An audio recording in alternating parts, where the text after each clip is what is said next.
Bienvenue sur Uppercut TV, l'émission qui boxe la propagande médiatique et politique de l'extrême droite. Aujourd'hui, nous allons apprendre ensemble à boxer efficacement la propagande de l'extrême droite israélienne et de ses soutiens.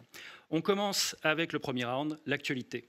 Rima Hassan, hier soir, se trouvait place de la République à Paris. Elle a annoncé qu'il y aura d'autres navires après le Madeleine qui essaieront encore et encore de forcer le blocus de Gaza. L'équipage dont elle faisait partie, il s'agit du navire humanitaire Madeleine au sein de la Freedom Flotilla qui elle-même essaye depuis plusieurs années maintenant de forcer le blocus de Gaza infligé par l'armée israélienne à la population civile. Le Madeleine a été capturé il y a quelques jours par Tsahal sur ordre du gouvernement d'extrême droite de Benjamin Netanyahou. Nous allons donc apprendre ensemble, dans un tuto en quelque sorte, à répondre efficacement à la propagande de l'extrême droite israélienne et de ses soutiens sur ce sujet. Le gouvernement Netanyahou s'est moqué du selfie yacht et d'une croisière. Mais en 2010, l'attaque d'un autre navire humanitaire par l'armée israélienne, le Mavi Marmara, a fait 9 morts. Le Madeleine n'est donc ni une croisière ni un selfie yacht, c'est un acte dangereux et courageux, et par conséquent respectable. Le gouvernement Netanyahou a parlé d'un coup de com'. Oui, mais en mai 2025, quand le navire humanitaire Conscience a essayé d'aller à Gaza sans aucune médiatisation, il a été attaqué par l'armée israélienne, ça a provoqué un incendie et il a frôlé le naufrage.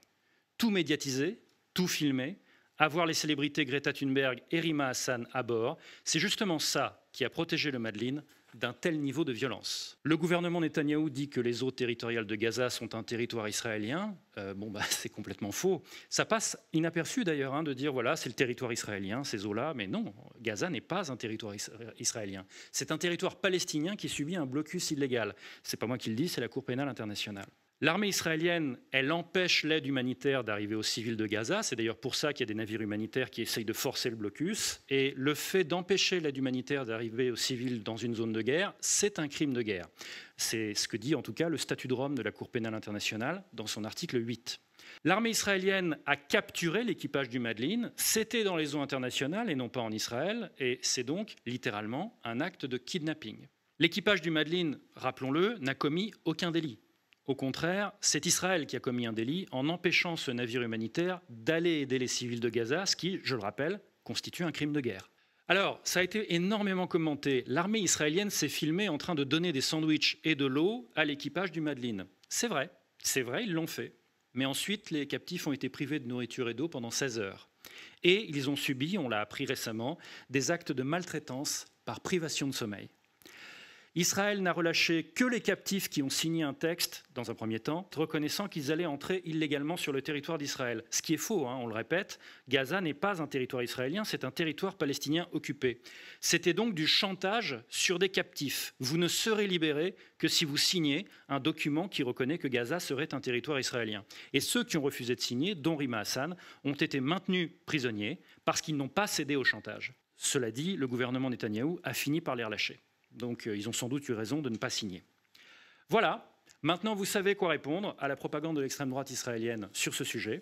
Toujours dans l'actualité, les dockers de la CGT au port de Marseille, Fos, ont refusé de charger des containers de composants militaires à destination d'Israël. Ils ont déclaré que c'était pour ne pas participer par leur travail au massacre et au génocide en cours à Gaza. Par exemple, selon la CGT, les cargaisons en question incluaient des pièces pour fusils mitrailleurs pour pouvoir tirer en rafale. Alors les entreprises d'armement impactées et le gouvernement français ont déclaré que ces cargaisons, même si elles étaient à destination d'Israël, n'étaient pas destinées à être utilisées par l'armée israélienne. Mais plusieurs ONG, dont Amnesty International, disent « c'est faux, vous mentez ». En Italie, les dockers de Gênes ont déclaré que si jamais des composants militaires sont prévus pour embarquer et aller eux aussi en Israël, eh bien comme à Marseille, comme les dockers à Marseille, les dockers de Gênes ont dit on fera pareil, on refusera de les charger. Alors, toujours dans l'actualité, en France, les sociétés de journalistes de BFM TV et RMC ont exigé que ces deux médias se séparent de leur chroniqueuse Barbara Lefebvre. Il faut savoir que le 27 mai à Paris, lors d'un gala de soutien au gouvernement Netanyahou et à Tsahal, organisé par le communicant Franck Tapiro, c'est Barbara Lefebvre qui a animé un quiz sur Gaza, un quiz à l'humour noir extrêmement particulier. On l'écoute. Depuis le début de la guerre, si 55 000 personnes sont mortes à Gaza, dont 50% de civils, ça fait 10,4% de civils gazaouis qui sont morts, 24,6, 1,3, 5,2. On compte bien sûr les civils morts, hein. On ne parle pas des terroristes du Hamas, donc il y a un petit calcul à faire. Voilà, alors il faut savoir qu'en la matière, Barbara Lefebvre est une récidiviste puisqu'elle a notamment déclaré, je cite, même si c'est difficile de citer des choses pareilles, « Les civils à Gaza sont autant responsables que les membres du Hamas et du djihad islamique. Tout cela devra à un moment ou à un autre être payé et être payé au prix fort. Une fois que tous les otages seront récupérés, il faut vider la bande de Gaza. La bande de Gaza doit devenir une zone vierge. Il faut que ces gens-là, je cite, aillent vivre ailleurs. » Alors, par ces propos, il se trouve que Barbara Lefebvre encourage littéralement à commettre des crimes de guerre et des crimes contre l'humanité contre les civils de Gaza. Et rappelons qu'en droit français, quiconque provoque par des discours publics à commettre des crimes de guerre, des crimes contre l'humanité ou un génocide est passible de 5 ans de prison et de 45 000 € d'amende. Alors, pour mémoire, Aymeric Caron a saisi la justice suite à ces propos de Barbara Lefebvre et donc c'est une affaire à suivre pour voir s'il y aura des suites judiciaires. L'extrême droite israélienne et ses soutiens déploient énormément de propagande dans les médias et sur les réseaux sociaux par rapport à la situation en Palestine. Et donc c'est un feu roulant, c'est un feu continu qui est extrêmement présent. Nous allons donc apprendre ici, sur Uppercut TV, à boxer efficacement cette propagande de l'extrême droite israélienne qui tend à essayer de justifier des crimes de guerre, des crimes contre l'humanité et de déshumaniser les Palestiniens pour pouvoir plus facilement développer de l'indifférence envers ce problème. Et donc on passe au deuxième round, c'est le grand entraînement. Pour commencer, un argument très simple à utiliser tout de suite, c'est que 1139 civils israéliens tués, non, ça ne donne pas le droit de tuer plus de 50 000 Palestiniens. Alors, 50 000 morts palestiniens, est-ce que ce sont les chiffres du Hamas? Non. 50 000 morts palestiniens, c'est un chiffre confirmé par le Bureau de coordination des affaires humanitaires de l'ONU. Sur 50 000 morts palestiniens, au moins 37 000 morts sont des civils. Est-ce que ce sont les chiffres du Hamas? Non, toujours pas. Ce sont les chiffres de l'ONG internationale indépendante, basée à Londres, Action on Armed Violence. Israël utilise des bombes à large rayon dans des zones urbaines denses, selon le Haut Commissariat aux droits de l'homme de l'ONU. Par exemple, la GBU 31, c'est une bombe de presque 1 tonne. Donc, il faut que vous imaginiez balancer une bombe à très large rayon d'action qui pèse presque 1 tonne sur un quartier très peuplé. C'est de ça dont on parle. Donc, c'est forcément du massacre intentionnel de civils. Or, tuer des civils, c'est un crime de guerre. C'est passible de la prison à vie, du soldat qui tue jusqu'aux généraux et aux ministres. Ce sont les articles 8 et 77 du statut de Rome. Car oui, même la guerre a des lois. Par ailleurs, plus de 14 000 enfants ont été tués à Gaza selon l'UNICEF. Tuer des enfants, c'est tuer des civils et c'est donc un crime de guerre. Prison à vie, du soldat qui tue jusqu'aux généraux et aux ministres. 1,7 million de Palestiniens ont été victimes de transferts forcés par l'armée israélienne, selon le Haut Commissariat aux droits de l'homme de l'ONU. Les transferts forcés de population, c'est à la fois un crime de guerre et un crime contre l'humanité. C'est passible de la prison à vie, du soldat qui tue jusqu'aux généraux et aux ministres. Israël détient arbitrairement, par ailleurs, au moins 9 400 Palestiniens, dont 200 enfants. Arbitrairement, c'est-à-dire sans inculpation, sans procès, sans avocat, et détenus au secret. Alors, la détention arbitraire, c'est un crime de guerre et c'est un crime contre l'humanité. Prison à vie, du soldat qui emprisonne, jusqu'aux ministres et aux généraux qui décident. Statut de Rome, 7, 8, 77, encore eux. Alors attention, c'est très important parce que c'est un contre-argument qui revient souvent. Oui, le Hamas commet des crimes de guerre. Ça n'est pas contestable. Par exemple, le Hamas tue intentionnellement des civils, notamment le 7 octobre. Mais non, ça n'autorise pas Israël à en commettre aussi, et ça n'autorise toujours pas Israël à occuper la Palestine. Un argument qui revient énormément, c'est de dire tout ce que fait Israël, à Gaza notamment, c'est pour libérer les otages. Oui, sauf que le bilan, c'est 117 otages libérés sur 251 au prix de 50 000 morts. Donc, vous voyez bien que les pertes civiles sont totalement disproportionnées, elles sont monstrueusement disproportionnées par rapport aux gains militaires obtenus, c'est-à-dire réussir à libérer 117 otages. Et il se trouve que quand vous avez des pertes civiles à ce point disproportionnées par rapport à l'atteinte de vos objectifs militaires, eh bien c'est un crime de guerre. Vous faites trop de morts civiles par rapport à la poursuite de vos objectifs de guerre. Et ce crime de guerre-là, lui aussi, est passible de la prison à vie, du soldat qui tue jusqu'aux généraux et aux ministres. Un autre argument qui revient aussi beaucoup, c'est de dire le Hamas n'a qu'à libérer les otages et tout rentrera dans l'ordre. Oui, sauf que Israël détient arbitrairement, je le répète, au moins 9 400 Palestiniens, dont 200 enfants. Détention arbitraire, en clair, ce sont des otages. Israël aussi a des otages. 9 400 au moins. Donc, Israël a déjà largement une monnaie d'échange pour libérer les otages israéliens sans violence. Il suffit d'échanger les otages israéliens contre les otages palestiniens. Le Hamas propose régulièrement un échange total des otages, selon Reuters, et selon Reuters toujours, c'est Israël qui refuse. Autre argument qui revient souvent, Israël est obligé de détruire des hôpitaux parce que le Hamas y cache des armes et des hommes. Alors c'est faux. Des enregistrements de soldats ont été révélés par le média israélien de référence Haaretz, et ça révèle, en écoutant ces enregistrements, que bombarder les hôpitaux, en réalité, c'est une tactique de terreur intentionnelle pour forcer les civils à fuir Gaza, et non pas un dommage collatéral en essayant de bombarder des gens du Hamas. De toute façon, attaquer un hôpital quand ses occupants ne font pas d'actes militaires, c'est un crime de guerre, encore une fois, et encore une fois, c'est la prison à vie. Dans les hôpitaux, il faut savoir que Tsahal a tué au moins 1240 patients et soignants, dont au moins 427 enfants, et a trouvé dans les hôpitaux 5 armes légères, selon l'Organisation mondiale de la santé. Bon, vous voyez bien que là encore, ce sont des pertes civiles monstrueusement disproportionnées par rapport aux résultats militaires obtenus.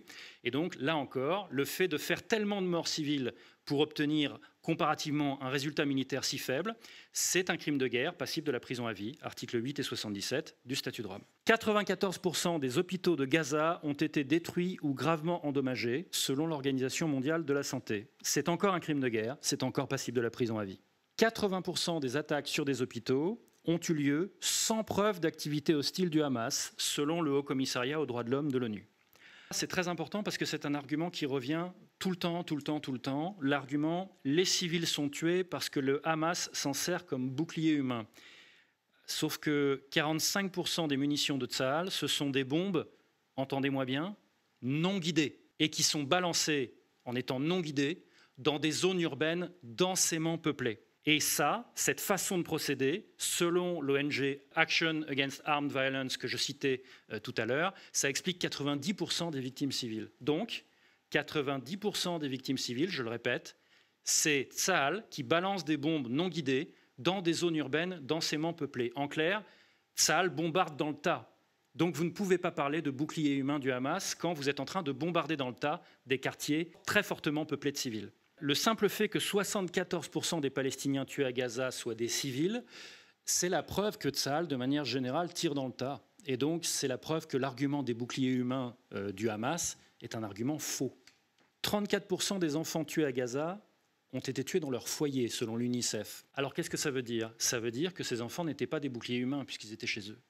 Autre argument qui revient beaucoup, Israël avertit les civils avant ces bombardements pour qu'ils puissent évacuer à temps. Alors déjà, selon Human Rights Watch, dans certains cas, les ordres d'évacuation ne laissent que 5 minutes aux civils pour fuir. Donc imaginez, vous habitez au 3e étage d'un immeuble, vous avez un message qui arrive qui vous dit que vous avez 5 minutes avant de vous faire bombarder.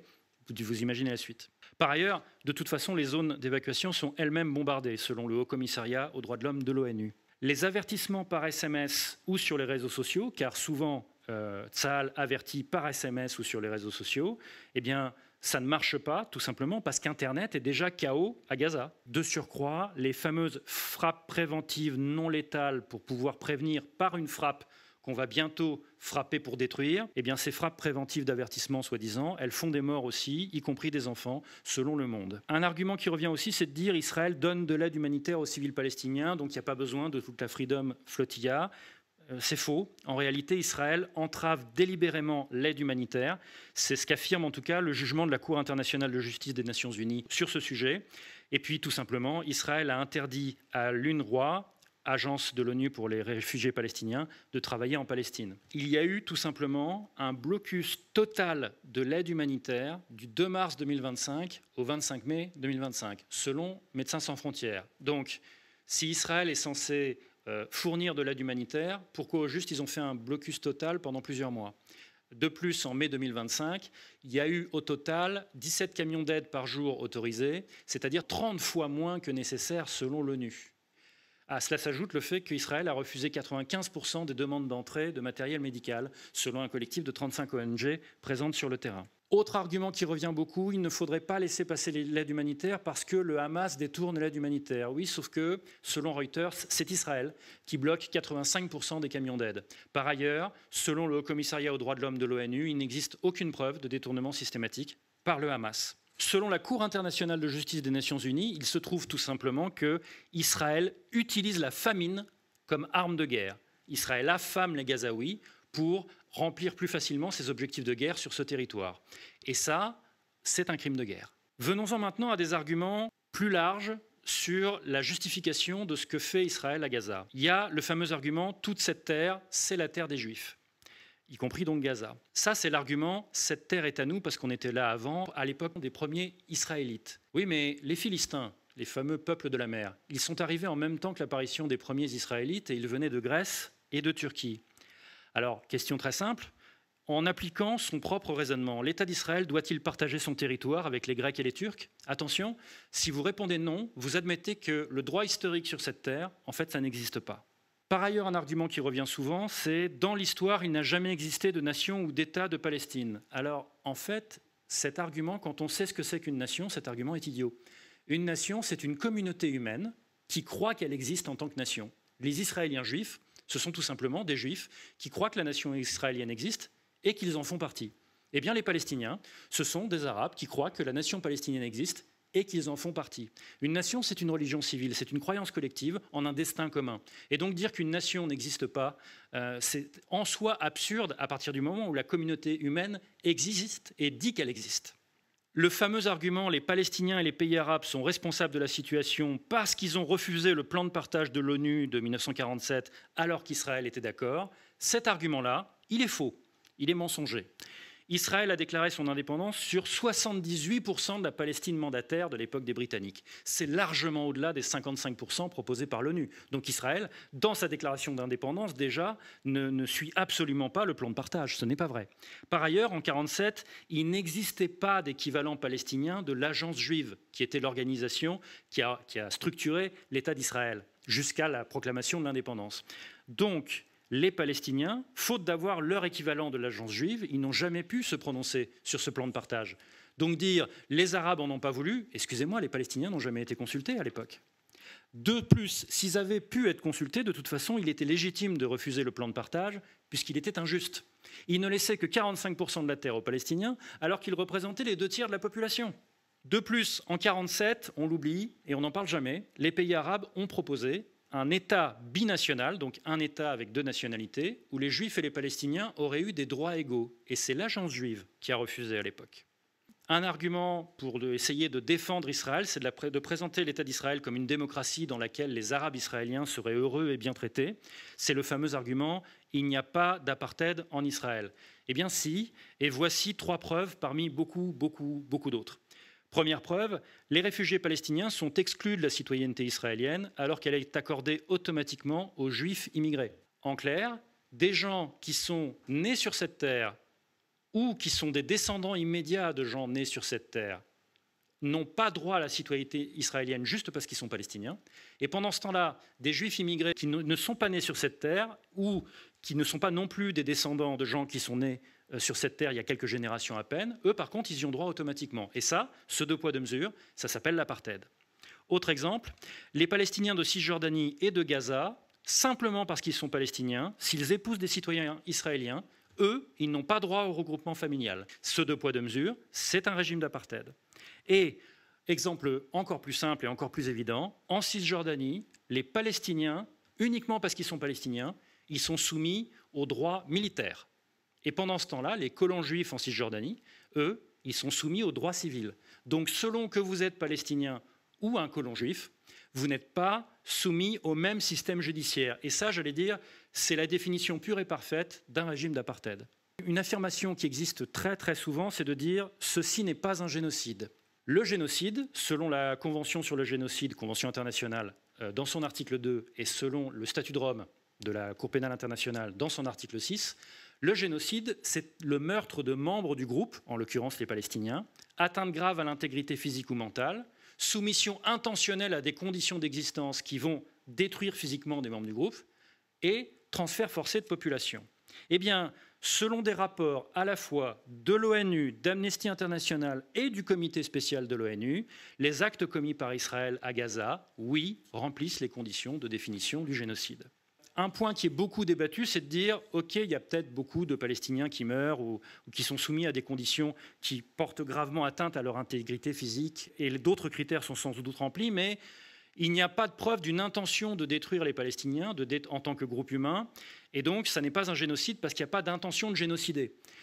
Sauf que la poursuite des actes après que la Cour internationale de justice a alerté sur un risque de génocide, ça prouve l'intention.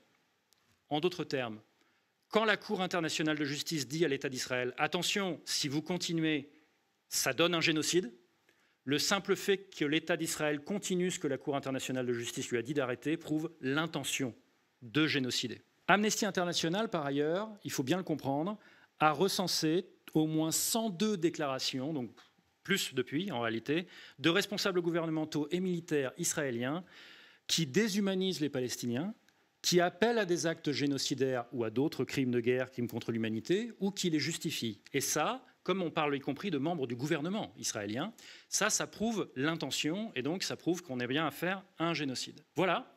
Dorénavant, quand vous serez confronté à la propagande de l'extrême droite israélienne et de ses soutiens partout dans le monde sur ce sujet, pour défendre les crimes de guerre et les crimes contre l'humanité infligés aux Palestiniens, et bien maintenant, grâce à ce tutoriel qu'on vient de faire, vous saurez quoi répondre. On passe au troisième round, le chaos de la semaine. L'extrême droite israélienne, bientôt, sera sans doute encore chaos en termes d'image publique dans l'opinion internationale, car des milliers de manifestants d'une cinquantaine de pays différents sont en train de converger vers le Caire dans le cadre de ce qui s'appelle la marche mondiale pour Gaza. Ils vont traverser le Sinaï en bus, et derrière, il y a encore 50 km de marche, et derrière, ils vont arriver ainsi au point de passage de Rafah, à la frontière avec Gaza, la frontière entre l'Égypte et Gaza. Leur but, comme le Madeleine par voie de mer, mais eux, ils font ça par voie de terre, c'est briser le blocus pour pouvoir enfin apporter une aide humanitaire aux civils de Gaza. Alors, parallèlement, vous avez un autre convoi. En plus de la marche pour Gaza, vous avez le convoi terrestre maghrébin qui s'appelle le convoi de la résilience. Lui, il est parti d'Algérie et de Tunisie et il est en train de traverser la Libye, l'Égypte, pour ensuite aller rejoindre la marche pour Gaza à Rafah et de là apporter de l'aide humanitaire à Gaza. Le gouvernement Netanyahou a appelé l'Égypte à empêcher les manifestants d'atteindre Rafah. Il les a appelés en fait, à arrêter la marche pour Gaza et à arrêter le convoi de la résilience, comme l'armée israélienne a arrêté le Madeleine. Le gouvernement du dictateur militaire égyptien Al-Sisi, que vous voyez juste là, il est là. Donc, son gouvernement à lui, à l'heure où je vous parle, il a déjà commencé à arrêter plusieurs manifestants, notamment français, qui ont été expulsés, on n'en parle pas à l'heure actuelle, on devrait, ou qui sont détenus arbitrairement. Donc il y a un vrai risque, que les arrestations arbitraires se multiplient et que les mesures de police, y compris des mesures graves, soient prises contre ces manifestants qui veulent juste apporter de l'aide humanitaire aux Gazaouis par voie de terre, en passant par le Sinaï. Alors où je vous parle, la marche pour Gaza essaye de négocier avec les autorités égyptiennes pour qu'elles laissent passer les manifestants à Rafah. La situation est donc très incertaine, très tendue, et donc c'est une situation qui, quelque part, est comme celle du Madeleine il y a quelques jours, c'est-à-dire que le facteur clé du succès de cette marche, ça va être la médiatisation dans les médias et sur les réseaux sociaux. Pourquoi ? Parce que plus on parlera de la marche pour Gaza et du convoi maghrébin de la résilience, et plus l'Égypte, à cause de cette attention internationale, sera obligée de laisser passer les manifestants. Moins elle sera en situation de pouvoir leur faire du mal. Il faut qu'il y ait un maximum de projecteurs braqués sur eux. C'est pour ça, notamment, que le Madeleine, il a été arrêté, mais il n'a pas été attaqué. Pourquoi ? Parce qu'il y avait tous les projecteurs dessus. Et là, c'est le même enjeu. Donc, parlez-en autour de vous le cas échéant, de relayer au maximum l'existence et l'enjeu de la marche pour Gaza, du convoi pour la résilience, partout sur les réseaux sociaux. Voilà, c'est la fin de ce 5e épisode d'Hypercute TV. N'oubliez pas de vous abonner sur Twitter, sur Facebook, sur Instagram, sur TikTok, sur LinkedIn si vous le souhaitez. Tout ça, c'est toujours le même compte, c'est le compte Thomas Guénolé. Sur YouTube également, la chaîne s'appelle Hypercute TV avec Thomas Guénolé et c'est le compte YouTube, chaîne YouTube Thomas Guénolé. Partagez aussi nos contenus, que ce soit les contenus longs ou les contenus courts, partagez-les tout autour de vous. Et pour soutenir Hypercute TV, n'oubliez pas de faire un don sur tipeee.fr/Thomas-Guénolé. Merci d'avance, ça nous permet de continuer d'exister. Et on vous dit à la semaine prochaine.